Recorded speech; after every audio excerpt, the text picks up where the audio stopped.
Everybody, welcome Hog Nation to a special edition of Hogville YouTube Live SEC Media Day reaction. Had Sam Pittman on the podium at noon this afternoon. He went for right around 15-20 minutes, and then the questions started pouring in. He did have some interesting things to talk about. We'll go over those here. We're gonna go for probably about 30 minutes.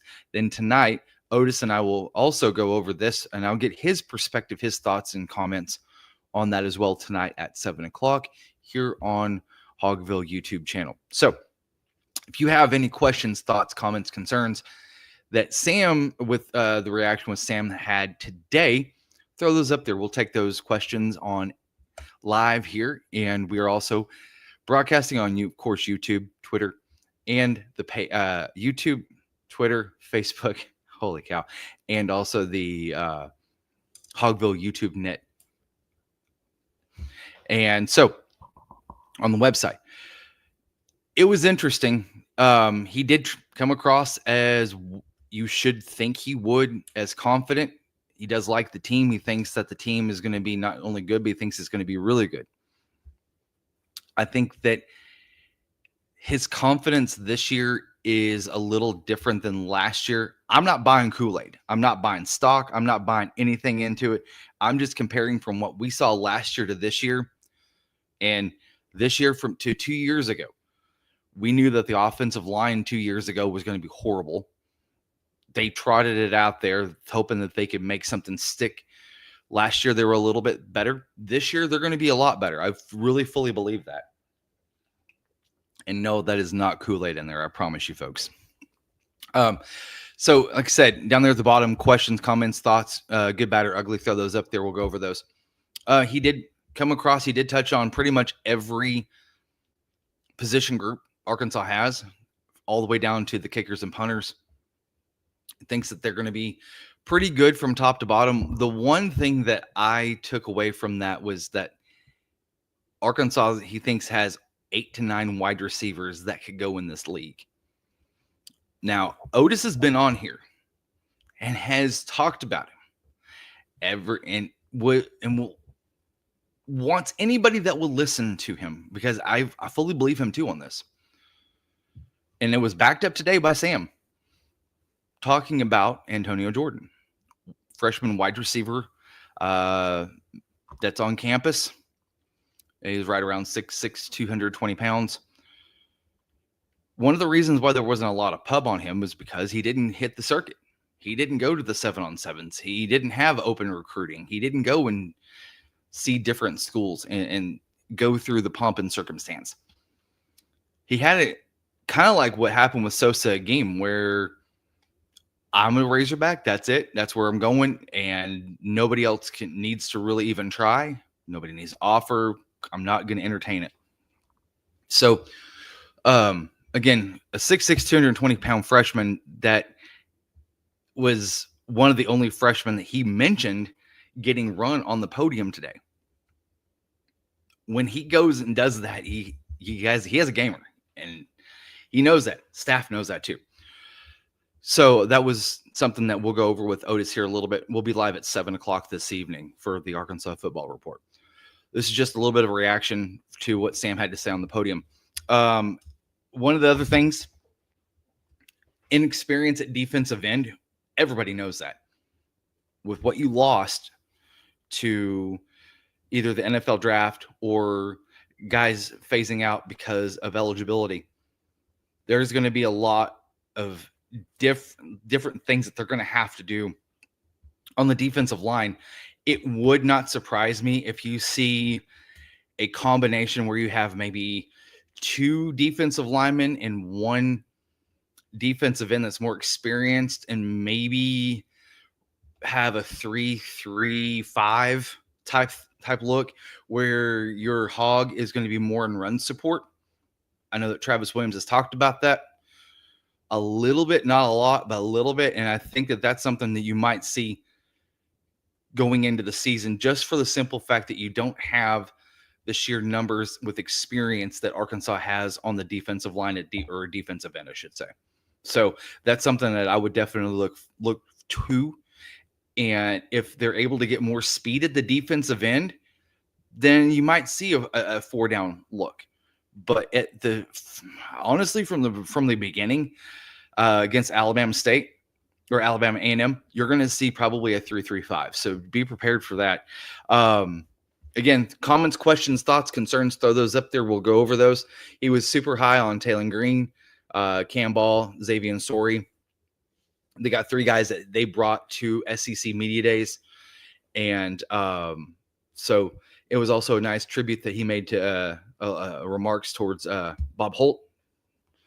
And that was really nice too. I like to see that. And a lot of these coaches have made somewhat of something towards Bob in a very nice manner. It's been really nice to see that too from all the coaches, from most of these coaches. We won't talk about the clown in the room that showed up earlier today that thought that he was going to try to be Steve Spurrier 2.0. And that guy from up north, he was just a clown. But he tries to be a funny clown, but at the end of the day, still a clown. One of the things that I was kind of taken by was how quickly Sam answered the question regarding Arkansas State. Most notably, how quick he was to answer Arkansas State being played in Little Rock. Those games, folks, I know that everybody's been talking about it's going to be coming. It's going to happen. But today was, I feel like, the final nail in the coffin where the people that are in the know, they know it's over. Games in Little Rock, once this contract is up, it's over. Now, if Arkansas wants to play, or if Arkansas State wants to play Arkansas, Sam's going to be more than happy to entertain that thought, only if is at Fayetteville. He will not go over to Jonesboro. He made that point super clear that if Arkansas is to play Arkansas State, it will be in Fayetteville. It will not be in Jonesboro. That is that. So he was pretty definitive in that. Also, there is a Twitter poll out there on Hogville on the Hogville Twitter page. If you go over there, it's a fun one a little bit, but at the same time, I feel like it's a stark contrast of what's going on right now. It's can Sam Pittman change your mind that he is the man for the Arkansas job? Either has a chance still or start tracking planes. So get over to the Twitter poll and get your votes in. You've got a little over about a day and a half left. I want to get some good run on that. If you have any thoughts on that too, go ahead and put your thoughts on that as well. So it was fun watching Sam on the podium. I am going to, at the very end of this, I will go over exactly what Sam said as he was leaving the podium, because I really felt like I felt like kind of a shot at some of these riders that are more on a national stage than not more of a local stage. Real quick, Jonathan Sturtevant, Boo, come on, play in Jonesboro. Let's see, if Iowa State could go there this year, Arkansas should. Anyone up to bring the Memphis game or hold on. Anyone bring up? He did talk about the schedule. He did mention Ryan Silverfield having back-to-back 11-win seasons. How it's not going to be easy going over to Memphis to play Memphis. Did talk about the Notre Dame game as far as Notre Dame being a national runner-up, but they do have a lot of turnover. So we'll have to see what type of team that Notre Dame is going to be fielding this year. I know that they're going to be good. Don't get me wrong, but will they be like they were last year? I don't know. We'll have to see. But at the same time, you don't want Arkansas to be the springboard for Notre Dame to give them more confidence to head towards the back end of their season. Because with the Notre Dame game, it comes right around the first quarter of the season or first third of the season to be over with. After that game, you don't want to give them more momentum and have them come in here and wax Arkansas. Like Pittman talked about with A&M finally coming back to Arkansas. He said he thought it was 2013. 2012, I think it was, when A&M was here. Johnny Manziel was waxing the floor with Arkansas. He was, and if y'all remember this too, I think that Johnny Manziel is still throwing outs to the flat, and that was killing Arkansas. He was doing that to them up and down the field that game. It was night, and they were playing soft coverage. For whatever reason, I have no idea. After you get beat 6 times, you would think that you would try to play press man, but they still kept playing soft zone, and he kept eating them up. And Sam talked about it. He said that Manziel come over to their bench and started laughing at him. I mean, he said, hell, they were beating us. Why not? I don't blame him. So talked a little bit about those. Speaking of Notre Dame ticket prices, that they are, wow, $250 to $350. I'm glad that Jonathan brought that up for just a second, because I think that this is kind of a litmus test for the temperature of fan engagement through the university for Sam Pittman, where they have released all the single game tickets to be on, that are on sale now on the university's athletic website. You can go in there and buy your game tickets now. Usually they wait till either the 1st of August or 2 weeks before the start of the season. They said, no way, we are going to release them now. So I feel like that is more, that's kind of a gauge on where fan anticipation is sitting at right now. And you have more bots that are going to buy those up. So I feel like they think it's a litmus test. I feel like it's a false narrative test, because if you're selling all of these tickets to bots, you don't have actual legit fan engagement there. So that's where I think the university might be missing the bill a little bit, or they could be intentionally putting them out there early so that the bots can buy them and make sure that their ace is covered if this thing starts to go south fast. Sam be out after 6 or 7 games. That's a likelihood that could happen. And maybe one of the ways that they're guaranteeing that ticket sales are already done and making sure that they're not losing as much money, because everybody knows that if Arkansas has a crap season by game 6 or 7 and you don't have a lot of ticket sales going on, and you, like the Chad Morris era, you had half empty stadiums to 60% empty stadium, and all these tickets are going away for damn near free. So we'll have to see what's going on there. I do feel like that some of the bigger games are going to sell out. If not sell out, get close to selling out. And so yeah. Anyway, let's get back to what Sam was talking about. It says I love our linebacker group, and this is just paraphrasing. I like them a lot. We're big and we're fast at corner, big and fast at corner too. We're inexperienced at defensive end. We will have to do some different things with experience, and that's what I was talking about a little bit ago. Maybe going to a 3-3-5 to see if they're able to cover up some of the inexperience on defensive line, getting some younger guys in there and rotating them through with some more experienced guys. Also being able to have the strength of your defense at linebacker. So, because you need to have at least one pro per line, or I should say per level on defense, defensive line, linebacker, cornerback. I think Arkansas does have some possibilities at defensive back, and I know that they do have a couple at linebacker that they're super strong with Sori and also Brad Spence, and then Campbell, of course. But you can't do it alone. You got Ian Giffard. This is the season for Ian Giffard. He has to step up. He has to.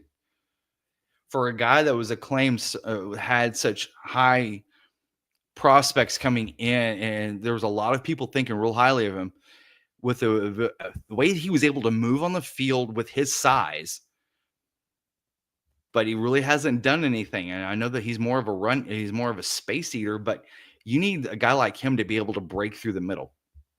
So, and then to end it, he said, we tried some things in the spring and it worked. So what they were able to do in the spring is what I think that you're going to see against Alabama A&M, also against Arkansas State and Memphis, those first 3 games of the season. And sorry, not Memphis, Ole Miss. Go down to Oxford, 3rd game of the season, 1st game of the SEC of the league for Arkansas too. So they have to really have some things tighten up quick when they're going back in, because they're going into SEC play early, and also the fact that they got drummed by Ole Miss by 30 some odd points at home last year. I don't think that's going to be the case.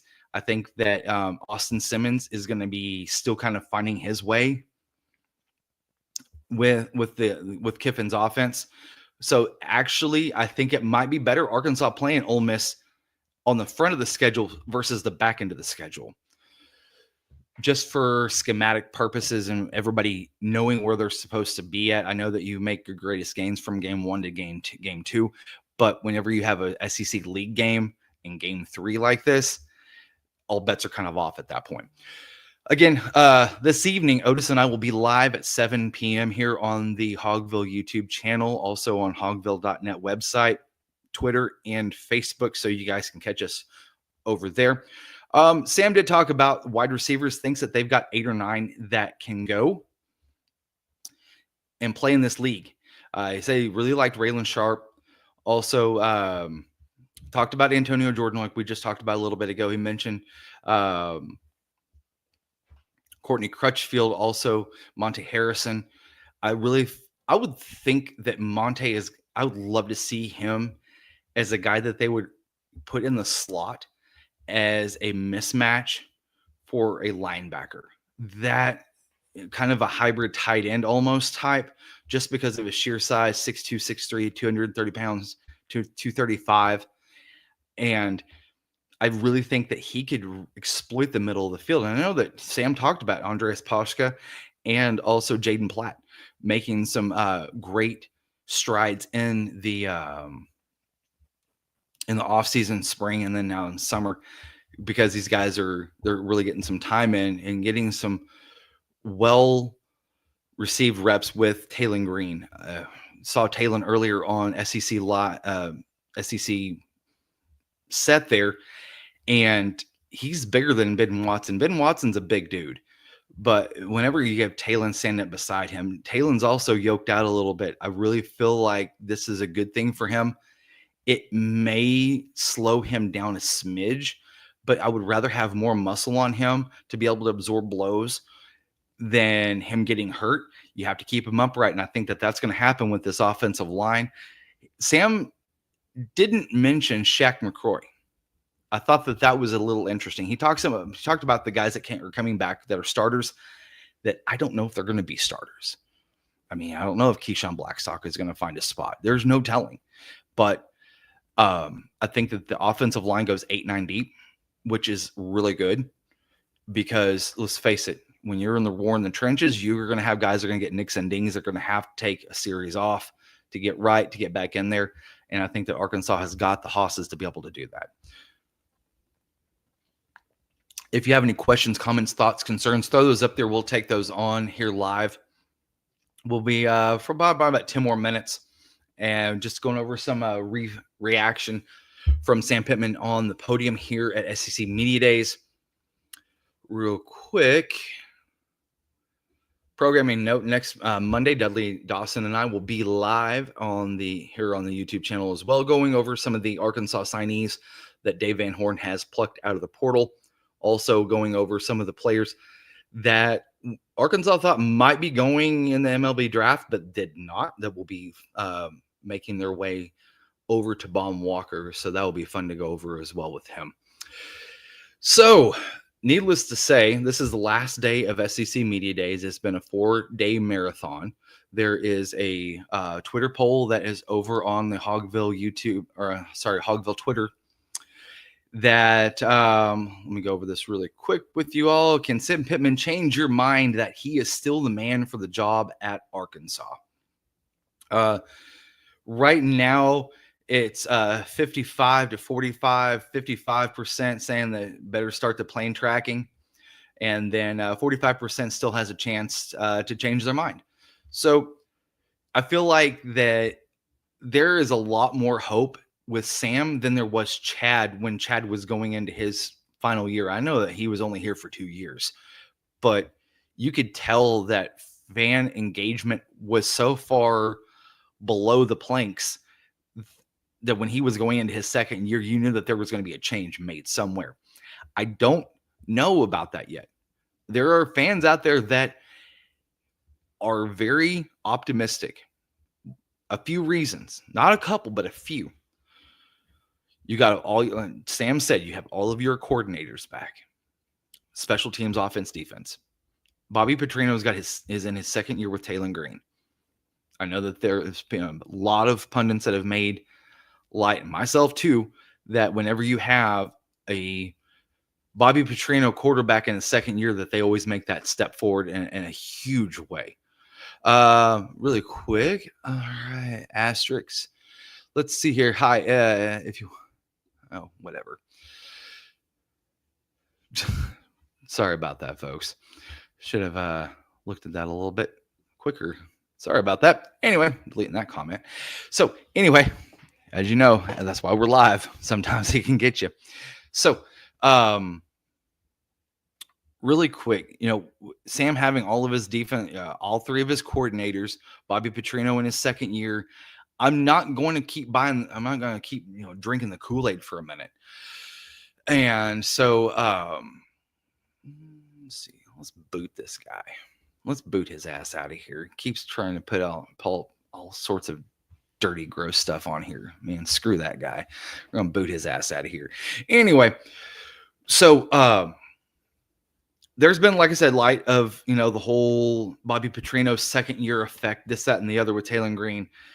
Yeah, Bobby can have a tangible effect on a quarterback in that second year. We've seen it with Ryan Mallett. We've seen it with Tyler Wilson. We've also seen it with a couple others. The guy is escaping my mind right now. Quarterback at Baltimore. So he did have a great second season under Bobby too, and if I'm not mistaken, he won the Heisman Trophy that year. But nonetheless, I'm not saying Taylor Green is going to, but there's something that has to change and I hate to bring this up, that you saw with some of the backup quarterbacks where they were able to hit wide receivers in the box on time and step. That's what Taylor has to do. If you go back and watch some of the games from last year, there was a lot of balls that were up here. There was a lot of balls here behind. That's a timing issue. That's not more of an accuracy issue. It's more of a timing issue. And what I mean by that is, if it was an accuracy issue, he would be all over the plane. He wasn't. And that'd be Lamar Jackson. Thank you, Patty Nelson. Appreciate that. So with it being a timing issue, it's always going to be behind or high because of where they are in the route. And so that's where he has to really step up. And Bobby can work with him all day long, but it's going to be on Taylor to get on time, and to make sure that he is getting through some of those things that are up between the ears. You do not want to see him being wide-eyed and bushy-tailed and going, what in the hell is going on? Like he did in the A&M game. Panned into him at the wrong time. You just saw it.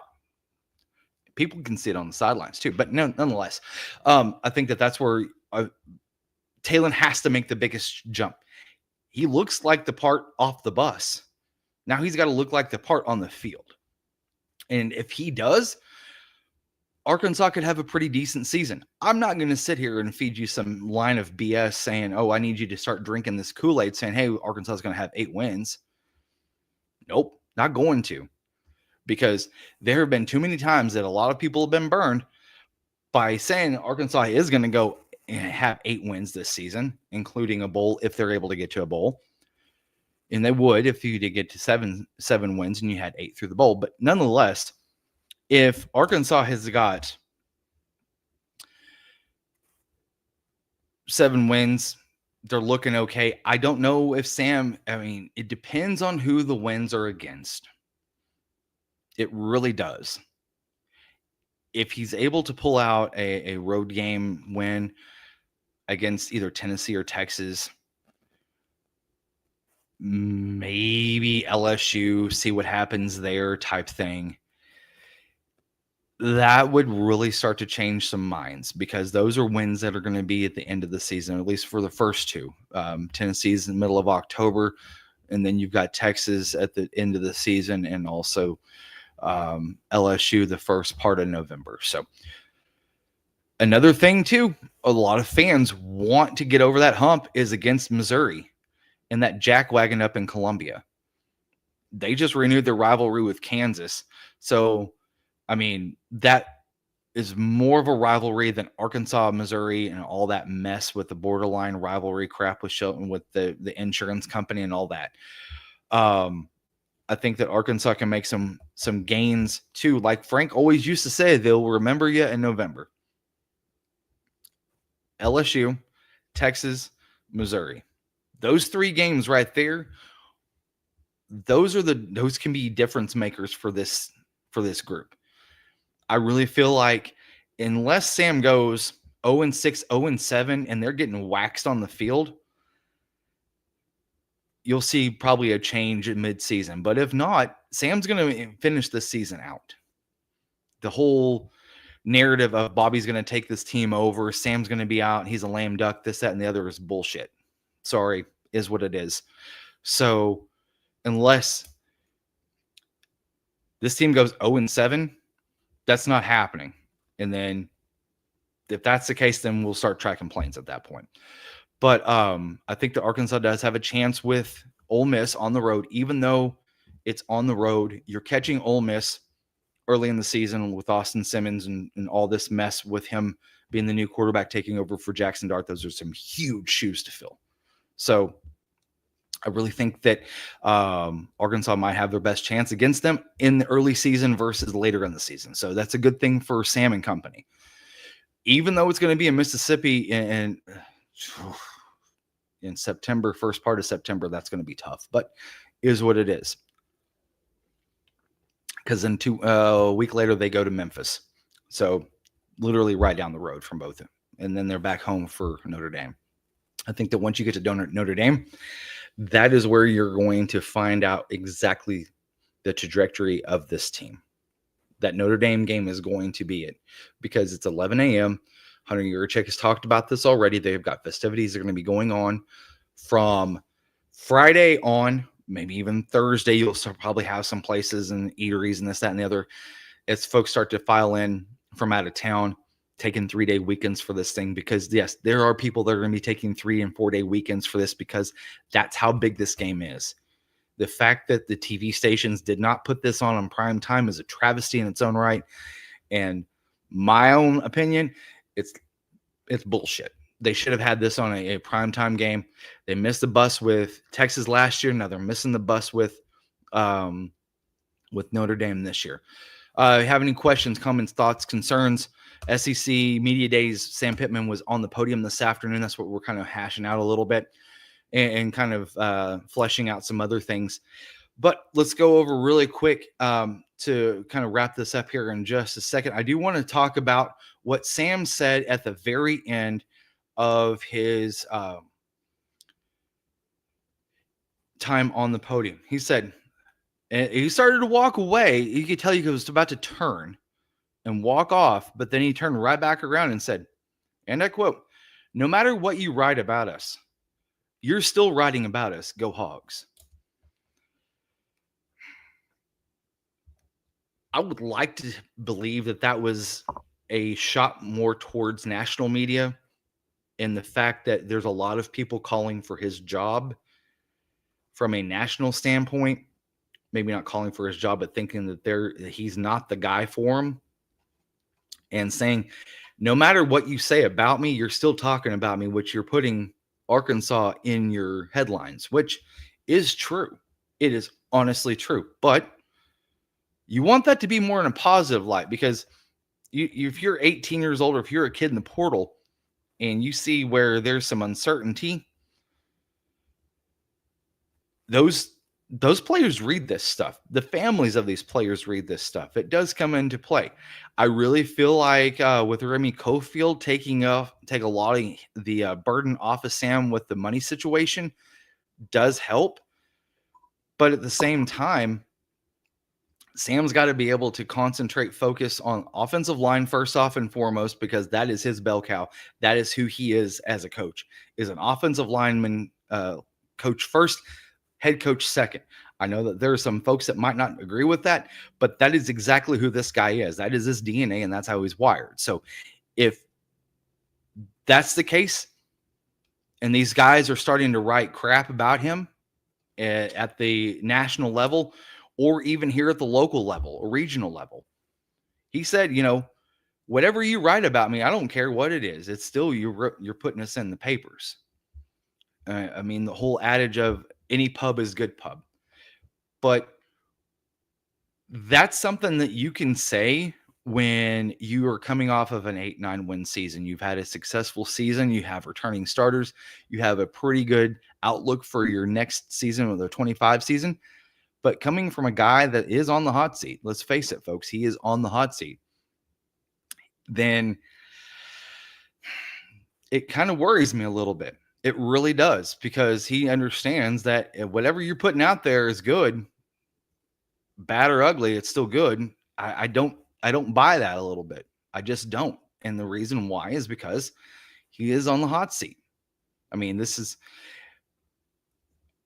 if he goes 6-6 this year and they have a turnover at the athletic department, the athletic director spot, do you think that Sam's going to stay? I want to know what you guys think about that. Put those in those comments. We'll go over those here in just for a second if you guys want to. But I don't think that that's something that you really want to hear from a guy that is, quote unquote, on the hot seat. I mean, that's just, there could have been a million other things that he could have said to come across with more confidence. But when you say, I don't care what it is, that is a little concerning to me. I did find, again, kind of wrapping up, that it was fun to watch him talk about how there ain't no way in hell that Arkansas is going to go to Jonesboro to play Arkansas State. If they ever play Arkansas State, it will be either in Fayetteville or Little Rock, which after this year, Little Rock will cease to exist, a Razorback game in the state capital, unless Sarah Huckabee Sanders decides that that's something that needs to be done. He said, then that's up to her. But until then, if it's Sam's choice, they're playing in Arkansas, they're playing in Fayetteville, they'll never step foot in Jonesboro. That's another thing. Antonio Jordan got some love, freshman wide receiver from Warren, 6'6", 220-pound kid that could run like a deer. Otis has talked a lot about him. And for the fact that he was one of the only freshmen mentioned, or might have been the freshman that was mentioned here while Sam was on in Atlanta, really says something. And that right there is quite interesting. He said, Antonio, I know that he's a freshman, but we've seen enough of him out of him in this summer in his offseason workout in the weight room and his running ability that he could help us soon. It's lofty praise from Atlanta on Sam there. Real quick, let's see what we got going here. Transplanted Texan, lose Sam and have Yurachek pick the next head hog versus lose AD. Keep Sam. Let's put this on here real quick here. See AD's pick Sam's replacement. The ultimate okay. The ultimate conundrum for hog fans.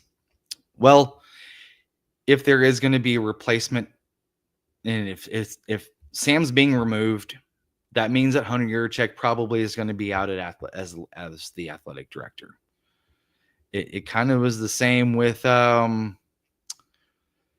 way he had everything with Jeff Long and Brett Bielema and all of that mess. You got rid of the athletic director first, and then you got rid of the head coach. I think that's what's going to happen here too. If you're going to get rid of Sam, you're going to have to get rid of Hunter somehow, some way. Either him take another job somewhere else, telling him that he's not welcome here after the season, or they find a way to get rid of him somehow, some way, and then they replace Sam. I think that that's probably the only way that would happen if it does. Nonetheless, I do not like people losing their jobs. I just don't. But if there is replacement and it needs to be done, that's up to the university, board of trustees, and the powers that be, and the money guys. So that's what happens if that does happen. So really quick too, again, Ismail Sissy out for the season. What Sam had said that they had to go in there, surgically repair his wrist, had to repair tendon damage that's also in there and bone damage. He'll be in a cast and out for the season. So that is something that he did offer up to folks, as far as that was the only injury update that was put out there at all. James Freeman, really quick. This is a really good one. If the Hogs lose to A-State, will Sam Pittman get fired? I think it's in the way that they get, if they lose, in the way that they get beat. If it's something where it's a last second field goal and it's, Butch Jones's guys are finding holes in the defense left and right. And if it's like a 36-39 type thing like Florida from 2 years ago, or, a 50-48 versus Missouri going into overtime, no, I don't think that he'll lose his job. But if Arkansas State comes out there and they beat them like what happened with Western Kentucky and Ty Story from a couple of years ago, whooping the snot out of Chad Morris here in Razorback Stadium, if that does happen, then absolutely, I think Sam probably will be gone. If they come in here and they don't show up against second game of the season against a in-state foe that they've not played, and I can't remember since when, if they have. I'm probably too young to remember if they did. And if that does happen and Arkansas State beats Arkansas like a drum, yeah, I do believe that you could possibly see a change. That would be the earliest and only way that I could see that there would be a change there. I don't want Hunter Yurachek picking our next head coach. HY is one of the worst ADs we have ever seen. That is from James Freeman. I have been off the record as a coined term, and I will not use it lightly. But I do feel like that whenever you have to go out and beg fans for $5, $10, and $50 donations, maybe you can call him Hunter, I can't get a check. That's something that I have tossed around there, and it's legit, because last night I was talking about this too. You cannot ask fans to go out and spend your money 6 different ways. 6. And I'll go over that really quick too. Your TV, cable, whatever you're using, streaming, however you watch Razorback football. Okay. Ticket sales, that's 2. NIL's 3. Spending money on outside things like the rooftop bar or whatever you want to participate in that's going on pregame, that's 4. 5 is concessions.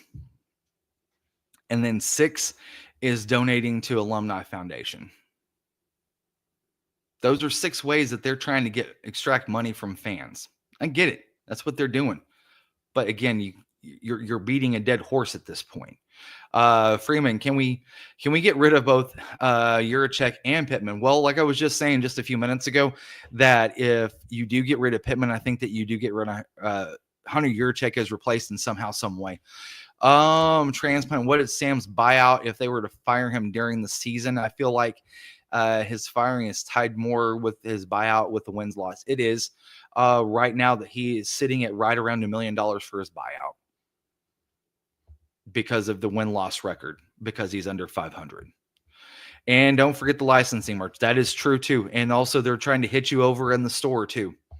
So honestly, you could add that to be 7 ways that they're trying to get money. And then that's just not the best way at this point, because you're asking a lot of people to spend money that they may not have, or the little extra money that they do have that you're asking to, spend it. Let's see here. Name one coach better than Bobby Petrino. Okay, here we go. Name one coach better than Bobby Petrino that Arkansas could hire. Bobby is a great coach, just needs talent. Well, I think that there is some talent in that locker room. I think that there's something that we can see that's going to have Bobby can have a tangible effect with his scheme with the players that he has. I do believe that, with Cam Shanks, Raylan Sharp, Courtney Crutchfield, Omega Blake, those additions. You sprinkle in some Monta Harrison, CJ Brown, that's like 6 players right there that I think Sam is talking about of the 8 or 9 that are in there, that are in the wide receiver room, also with the tight ends. And then let's not forget about it. You got to don't forget about the running backs, James Washington, and then Braylon Russell. Those 2 guys really can they might be able to do well out of the backfield, but nonetheless, really quick to Sam did say that we have a good football team and we're proud of our football team. We're a big football team. If you look at us, we're not small in any area and we're a fast team. That's just paraphrasing. And I've been on the sidelines. I was at spring practices, and they're a bigger team than it was really crazy to think that 2 years ago they weren't really that big. Last year they were bigger than the year before, but this year they're a lot bigger than they were last year. So take that for what it's worth. You got some speed that's coming in from the portal too. The idiots on the hill will probably keep Pittman if he has a bad season. They don't care enough about football anymore, and they all care about if they make a little money. And that I know we're going to jump off here, but I want to delve into that for just a second, because I really feel like that there's a dissension or a disconnect between the way the fans feel and the way that the administration feels in the athletic department. And there has been, you can listen to a couple of different radio shows here in Northwest Arkansas and really kind of feel the dissension. You feel that there's also and I'm not saying that they're trying to create a wedge, but they're sure as hell bringing it along, where fans have this idea of what they want, which is a winning season. Now, you have the administration and what their ideals and thoughts are of what a winning season is. Winning season is 7-6. That's a bowl game and a bowl game win. It's what happened last year. That's why Sam is still here. Fans, on the other hand, are wanting 8, 9, possibly 10 every couple of years. And at least being in the playoff consideration, the talk. That's what fans want. They want to be at least have some validation that the money that they're spending, the time that they're investing, is showing a positive product that they can be proud of. That's what it comes down to. And it says, transplant text and common fans can't bear the burden of 7 ways their money. Okay, we'll go over that here in a few. And then who's the worst 8? We'll go over that in just a minute too. So the difference in the perception of what fans have this team as and what the administration has this team as are 2 different things. So that's why there is such a huge clash and a disconnect. At the end of the day, the university is trying to make money because, again, the football program is the bell cow that makes the most between TV rights, ticket sales, concessions, NIL paraphernalia sales, as far as like team jerseys, this, that, and the other. That's where I think most of the money is being made. And so they have to keep pressing that button as much as they can, because if they let up off that button, the next sport is basketball. And there is a huge drop between the amount of money that produces, or the basketball produces, in ticket sales, concessions, and that, versus football, just by the sheer number of seats that are in both places. So the university has no way of letting off the gas off of the football program. Now, again, that's the reason why you see them and their idea of a productive season of 7 wins is different than fans. 7-6 is a mid-season, exactly 500 with a participation trophy bowl victory. Yeah, that's true. That's exactly what it is. But fans want to be in the conversation of the CFP. Does the athletic department? Yeah, it does. And the reason why is because it means more money. But at the same time, they're also not going to spend a ton of money to go out there and have, you're not going to see them spend $5 million on an offensive lineman like Texas Tech did. I think that the way that this is how I think that you really can get both sides to merge together. And there's a commonality with this, and I'll wrap this up real quick. If you have a cap number on each position to be able to spread NIL money more evenly across the board for all 22 positions, I think that that's where you have a lot more parity. I think that Arkansas would have a better shot at getting better players, and you might be able to knock that 105 number down to 80. I know that that's going to probably that will, you're going to lose 25 scholarships, but if you put a cap on the position for each player, and yes, you would have to probably have them, you would have to mark them as an employee, which then goes into collective bargaining and all that mess. But if you put the cap on it, then I think that that's whenever you'll start to see Arkansas more competitive. Fans are going to be more willing to spend money. The university is going to be more willing to spend money as well. That's where I think that that's where the commonality of the evenness and the reconnection of fans and administration, because if the administration can see that their money is being there's a tangible return on their money that they're spending, then yes, you are going to see them more in line with fans at that point. So I think that might be the way. Freeman, really quick, how many wins will Pittman get? I'm saying 4. Okay. So we got the receipt on James Freeman here. He thinks that Arkansas is going to get 4 wins. And if they get 4 wins, Sam will see the end of the season and probably be out pretty quickly if that's the case. I don't know how many wins. I'm going to be frank with you. I will be honest with you, because you don't know what you have until you start seeing live bullets. And that's going to be Alabama A&M. That's going to be August 30th. We see what with the products on the field, and I understand that the UAPB game, 70-0, 10 straight touchdown drives. You're not going to see that again. But if that does happen, I think that you have to set your reservation for game 2.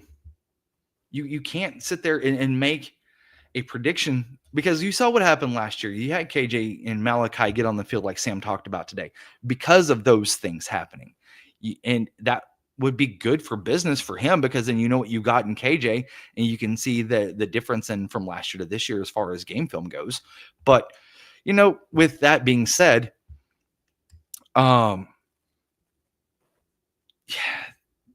I just don't. I mean, if that happens, I would reserve my prediction for game 2. I know that that's contrary to a lot of other folks, but at this point, I'm going to wait and see, just because of the schedule and what type of strides in a positive direction has the offense made. Yeah, and this is a great stat, or a great line that SEC come up with. That said Arkansas had the second largest offensive improvement last year in FBS, with a positive gain of 134 yards on offense. Now, I don't know if they're going to be able to get that, but there's a possibility that, you saw Bobby Petrino offenses racking up 600 yards. The only key is that can they not turn the ball over? So that's going to be the biggest piece. Arkansas doesn't turn the ball over. I think that they may be pretty damn good. There is a schedule there that is a path to the CFP for them. But again, got to see what happens. So y'all, thank you for joining me this afternoon. I'll be back on this evening with Otis at 7 p.m. for the Arkansas Football Report here on Hogville YouTube. And we'll see you guys then, and go Hogs.